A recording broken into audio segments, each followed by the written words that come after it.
हरे कृष्णा दोस्तों, welcome back to my channel. तो यहाँ पे मैं नहा करके अपना पूजा पाठ करके एकदम रेडी हो चुकी थी अपने जैसा कि मैं डेली करती थी। मुझे लगा आज भी मेरे दिन की शुरुआत एग्जैक्टली वैसे ही होगी जैसे कि रोज़ होती है, बट ऐसा कुछ नहीं हुआ, बल्कि एकदम से सब कुछ एकदम ऐसा शॉकिंग टाइप का था। मैं लग पड़ी थी किचन के कामों में, अपना जो भी मुझे मेरा रूटीन जो मैं अपना फॉलो करती थी मौसी के यहाँ उस पर। और तभी अचानक से मेरे गाँव से एक कॉल आता है जिसने मुझे थोड़ा सा शॉक कर दिया। कुछ प्रॉब्लम हो गई थी मेरे घर पे जिसके लिए मुझे सडन ऐसे अचानक से निकलना पड़ा।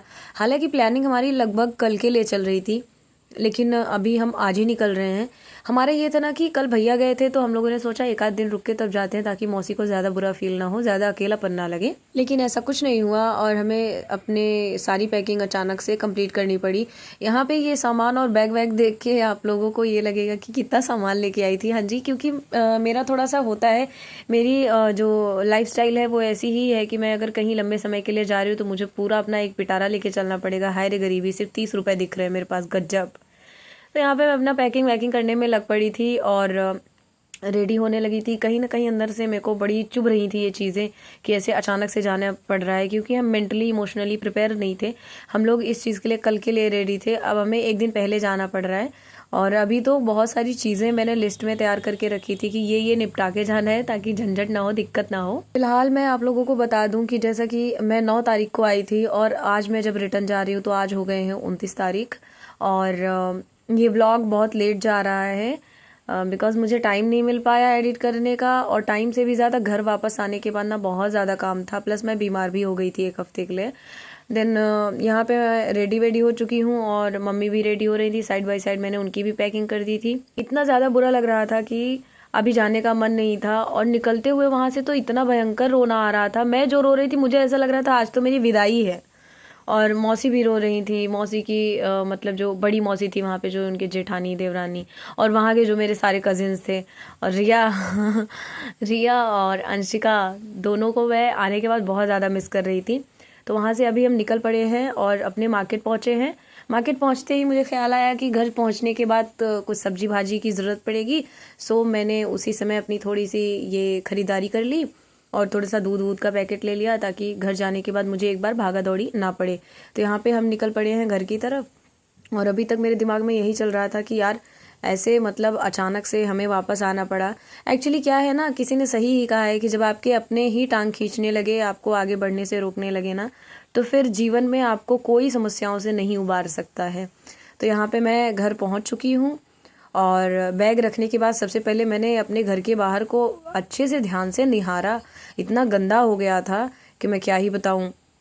देन उसके बाद मैं लग पड़ती हूँ यहाँ की सफाई में। पता नहीं मेरे जीवन में ये जो राजनीति कूटनीति लोगों द्वारा चलाई जा रही है, पता नहीं ये कब समाप्त होगा।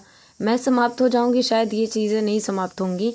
खैर कोई ना। तो यहाँ पे मैं लग पड़ी हूँ घर के बाहर की सफाई में, और आने के बाद ये सफाई वफाई करने के बाद जैसे ही बिट्टी ने मुझे देखा, बिट्टी भी आ गई थी। पानी, चाय, ये वो फलाना ढिमकाना सारी व्यवस्थाएं, मन एकदम प्रसन्न हो गया कि चलो कोई तो है जो आने के बाद यहाँ कम से कम पानी तो पूछ सकता है। लेकिन कुछ दिनों में बिट्टी भी चली जाएगी वापस, तो फिर पता नहीं क्या ही होगा। तो मैं चीज़ें ना पहले से ही सोच के ना मैं परेशान हो जाती हूँ। मैं बाहर साफ़ कर रही थी ना, तो इतने ऊपर से ये आम गिरा कि फटके इतने सारे टुकड़े हो गए इसके। फिर उसके बाद गोलू आ गया, सैंडी आ गया, हम सब लोग बैठ के बतिया रहे थे क्योंकि इतने दिनों बाद मिले थे, इतने दिनों बाद सबको देख रही थी। और गोलू जब आया ना मुंबई से वापस, तब मैं मौसी के यहाँ जा चुकी थी, तो उससे मैं ये फर्स्ट टाइम मिल रही थी। देन यहाँ पे मैं, बिट्टी, मम्मी सब बैठे थे साथ में चाय पीने के लिए। तो मैंने और बिट्टी ने पहले आम खाया, फिर उसके बाद मैं, मम्मी चाय पीने लगी। साथ में गप्पे चल रहे थे और बातें करते करते, अच्छा ये मेरे सर के ऊपर देखिए कितने सारे आम थे। तो यहाँ पे आरू भी आया था मिलने के लिए, और बहुत दिन बाद मैं सारे बच्चों को एक साथ देख रही थी। गोलू से बहुत दिन बाद मिल रही थी। और उसके बाद यहाँ पे हम सारे लोग बैठ के बतिया रहे थे, और सिरहाने पे आम देख देख के मेरे को बार बार ऐसे मन में लालच आ रहा था। बातें करते करते कब शाम हो गई कुछ पता ही नहीं चला। फिर यहाँ पे गोलू मुँह बना रहा था तो मैंने जूम करके ले लिया, और ये इनके मुखार बिंद के रोम छिद्र तक दिख रहे हैं। और मैंने कहा मैं इस वीडियो को क्रॉप नहीं करूँगी, इसको मैं ऐसे ही डालूंगी। यहाँ पे ये लोग लेके आए थे मार्केट से, मतलब दुकान से तुलतुले लेके आए थे, आई मीन कुरकुरे लेके आए थे। तो हम सब लोग जो है तुलतुले खा रहे थे, मतलब कुरकुरे खा रहे थे।